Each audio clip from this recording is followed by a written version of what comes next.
Welcome to another brand new episode of Undisputed Nerds. I am your host, the artist formerly known as Senpai Zane, but you can just call me Zane. Today, I'll be going through a breakdown and reaction of my thoughts on episode 7 of What If. Great episode to start off with, but if you're a long-time listener, maybe you'd like to watch this live on YouTube, make sure you like, share, and subscribe. You may be saying, hey Zane, where's your co-host that you normally do this with? The Gentlemanly Gamer has a massive stream happening right now, so make sure you check that out on twitch.tv/gentlemanlygamer, as he'll be celebrating a huge milestone on Twitch, which congratulations to GG. I know he's been working hard on his Twitch gaming, so congratulations, bro. Today, as we mentioned, we'll be jumping into some reactions and breakdowns of episode 7 of What If. But as always, I'd love to hear your thoughts. Let me know in the comments down below. Let's see if we match up, see if we're on the same wavelength. So I'd love to know your thoughts. Okay, let's have a look at the cast. Here we are. So this episode was, let's start off with the voice acting, shall we? So this episode starred Chris Hemsworth reprising his role as Thor, and I thought he really threw himself into this episode. I couldn't help but think he had a blast. He had a whale of a time jumping into this episode. So I think some kudos go to Chris in terms of his performance and everything else. We've got Natalie Portman. This is Natalie's first role back as Jane Foster since Thor Dark World. Now, there was some rumors that she made a cameo in Infinity War, but I've also heard rumors that that was footage that was used in Dark World. So this could be her first role back as Jane Foster, voice acting, surprisingly. We've got Tom Hiddleston back as Loki. Samuel L. Jackson as Nick Fury was really interesting because he only had one line in the entire thing, which was hilarious because you have a big name like Samuel L. Jackson. Maybe they just threw it in there with one of the other episodes, but incredible. Another one-liner in this episode, Jeff Goldblum as the Grand Master. I think in total had 2 lines. One of them was "release the foam," and the second line was "we're taking the scoots," which all puns but hilarious nonetheless. So a real big cast. We got to see Jamie Alexander back as Lady Sif. Incredible. And yeah, a really strong cast. A great story nonetheless. Let's get into the story side of things. So I thought this was hilarious. Probably the funniest one out of the what ifs so far. I really like this whole idea of Thor, because he's an only child, ending up as like this brat sort of party animal. It was kind of like a few, how do I describe this? It reminds me a lot of films like The Hangover or Dude, Where's My Car or Ferris Bueller's Day Off. It was very much of that vein of just wildness, but hilarious, as I say, and I couldn't think of any other character that could pull that off. So that was really great. Really interesting to see Loki as a frost giant in this continuity. Really interesting idea. Odin never lied and gave Loki back to Laufey, and he grew up as an ice giant, but somehow Thor and Loki still end up with a great kinship, a great sort of friendship, even though they've grown up separately. So that was really interesting as well.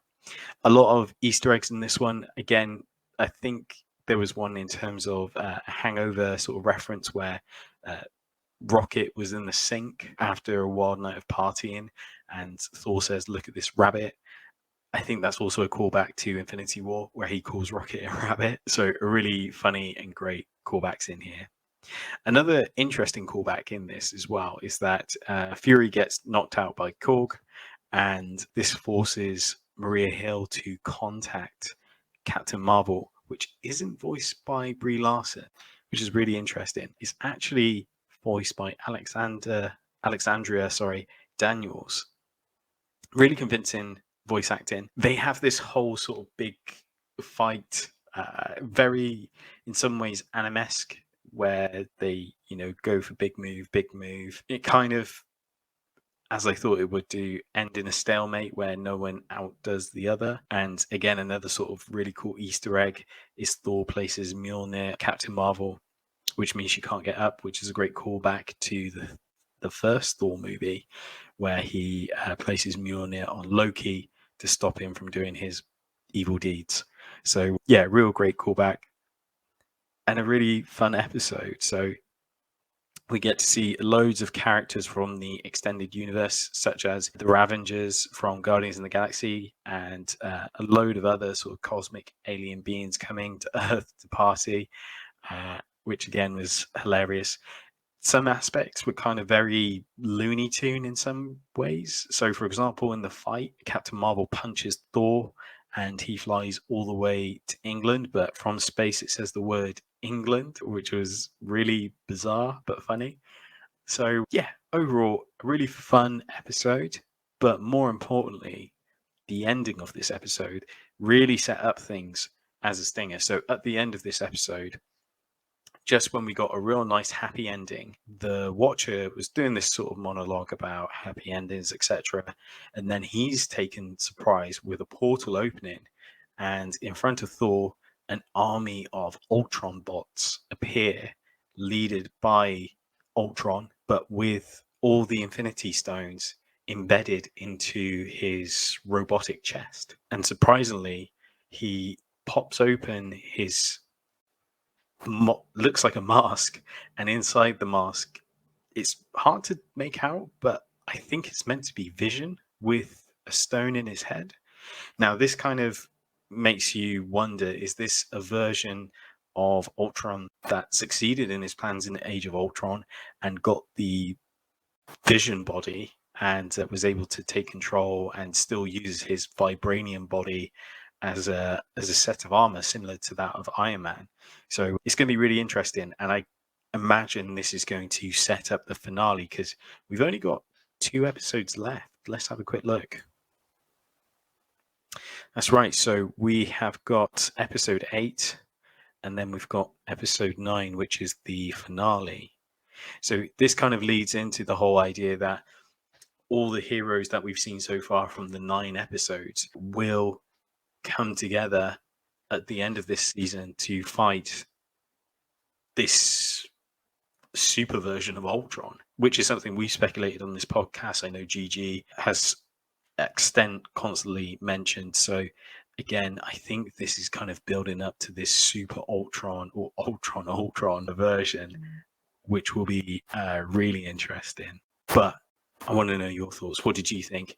Do you think we'll get to see all the members come together? I mean, even from this screenshot on Internet Movie Database, we can see Star-Lord T'Challa with a Gamora. So this is going to be really interesting. But again, I'm interested to know what your thoughts are.